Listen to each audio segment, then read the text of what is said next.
Welcome to this explainer. I am absolutely thrilled you're tuning in today because we're going to be tackling one of the most fascinating and honestly urgent paradoxes in the modern workplace. Think about it. We literally have more technology, more tools, and more AI at our fingertips than ever before. But instead of feeling liberated by all this tech, well, a massive number of us just feel completely overwhelmed. So our goal today is to decode exactly why this AI-driven environment is actually overwhelming us and crushing our cognitive load. And more importantly, how we can practically reclaim our human performance edge. To get us there, we've got a really clear, logical roadmap for this explainer. We're going to start with the AI-driven workplace, define what human performance actually is, look at why performance breaks down, introduce the human performance framework, talk about mastering your focus, and finally, end with a highly actionable, simple daily reset. Okay, let's dive right into this with Section 1, the AI-driven workplace.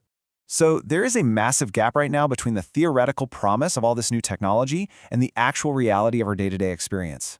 The promise, of course, is that AI and new tech are supposed to make us faster, smarter, and incredibly more capable.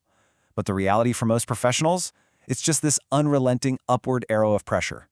The very tools that were supposed to save us time have somehow just demanded way more of our mental energy. And here is exactly why that's happening. AI isn't just a basic tool. It acts as a massive accelerant. It speeds up the pace of literally everything we do. It multiplies our options, giving us infinite ways to research, draft, or analyze. And because everyone has access to these same tools, it completely raises the bar on what's considered standard work. The direct result of all this acceleration and optionality, a drastic, unprecedented spike in our daily cognitive load. And this load physically manifests in your actual day. Because the pace is faster, everything just compounds. We're constantly hit with more information to process, more meetings stacked on the calendar, more messages across a dozen different platforms, more interruptions completely breaking our flow, more micro-decisions to make, and just a persistent, exhausting sense of urgency. Just look at this chaotic wall of scattered numbers for a second.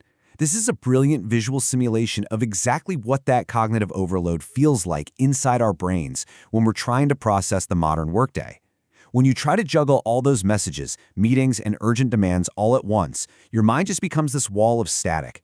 You can't find the pattern, you can't see the real priority, and you certainly can't do your best work. Section 2. What is human performance? Let's shift gears and officially define the core concept we need to master here. So, human performance is the capacity to keep delivering results even when pressure rises, change accelerates, and complexity increases. See, true performance isn't just about what you can produce on a calm, quiet Sunday afternoon when no one's bothering you. It's about your ability to maintain those results, specifically when the chaos hits and complexity spikes. Which brings us to Section 3, why performance breaks down. There are 3 specific ways our capabilities just kind of collapse under the weight of this AI-driven workplace. Now, what's really interesting about this slide is how perfectly it captures our daily reality. Focus collapses under noise. When everything feels urgent, nothing gets prioritized. Your attention just gets scattered across a dozen open tabs and inboxes. And the biggest danger here isn't even that you work slower. It's that what actually matters gets completely buried in the noise of fake urgency. The second breakdown happens with our growth. You know the drill. We take trainings, we sign up for courses, we read all the right books. But the learning simply doesn't transfer to the real world. Because we're so rushed and overwhelmed, there's just no follow-through. We acquire the information, sure, but our actual behavior on the job doesn't change one bit. And that leads directly to the third breakdown. Execution becomes inconsistent. This is that painful knowing-doing gap. You know exactly what to do. You know how to do it. You have the raw capability. But the second the pressure is turned on, your execution completely falters. The friction between knowing and doing just becomes way too great when you're operating under intense cognitive load. Section 4, the Human Performance Framework. This is where we transition into the structured system designed to repair those breakdowns. The key to all of this is having a system. This framework systematically takes raw, abstract capabilities, the things we all want to be good at, and translates them into truly actionable insights for the workplace. It bridges that knowing-doing gap by giving us a repeatable process to rely on when the pressure spikes, instead of just crossing our fingers and hoping we'll magically perform well. Notice how foundational skills directly map to high-stakes outputs here. The foundational human skills like focus, clarity, and learning, in an AI-driven world, these aren't just soft skills anymore. They're your absolute operating system, because they directly power things like leadership, decision-making, and execution. You simply cannot run complex projects under pressure if your foundational focus and clarity are broken. And this brilliantly illustrates a vital mindset. You have to flex.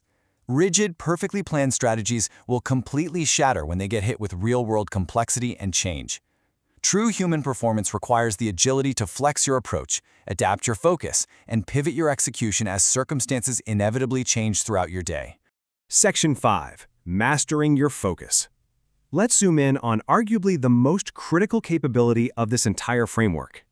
There's this wonderfully powerful old story about a man galloping frantically down a road on a horse. A bystander yells out, "Where are you going?" And the man yells back, "I don't know, ask the horse."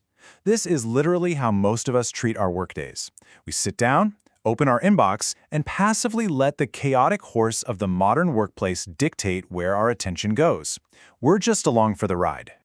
If you want to reclaim your performance, you have to adopt a massive mindset shift. Focus begins when you decide what deserves attention before the day decides for you. Focus isn't just staring really hard at a screen. It's a proactive, strategic choice you have to make before the chaos of notifications begins. And you sustain that attention by building what we call layered focus. Momentum doesn't just happen by accident. It happens when you directly connect your high-level strategic focus to your micro-level daily focus. When your daily actions are tightly bound to your big-picture strategy, you naturally cut through the noise because you know exactly what actually moves the needle. Let's move to and see how this builds into the mathematical reality of the modern workplace. Just 10 minutes of laser-sharp, uninterrupted focus will consistently outproduce 3 hours of scattered, multitasking, interrupted effort. Think about that. The math of today's workplace doesn't reward hours spent sitting at a desk. It rewards unbroken blocks of pure attention. Section 6. The simple daily reset. This is our final, highly actionable micro-habit. So, the crucial point is this all comes down to implementing a simple reset. This is not some exhausting new productivity system that takes weeks to learn. It's a micro-habit. It's literally just taking a deliberate 2 to 5 minute pause, ideally before you even open your laptop, to reflect, catch your breath, and set a fierce daily intention. And in those few minutes, you only need to answer 2 provocative questions. Number 1, what is the one thing I most need to move forward today? Not 10 things, just one thing. And number 2, where in my day do I have at least 30 to 60 minutes of unbroken time to actually work on it? I challenge you to answer these 2 questions right now for tomorrow's workday, because taking back your time before the day starts, that is exactly how you find your real edge. Thank you so much for joining me on this explainer.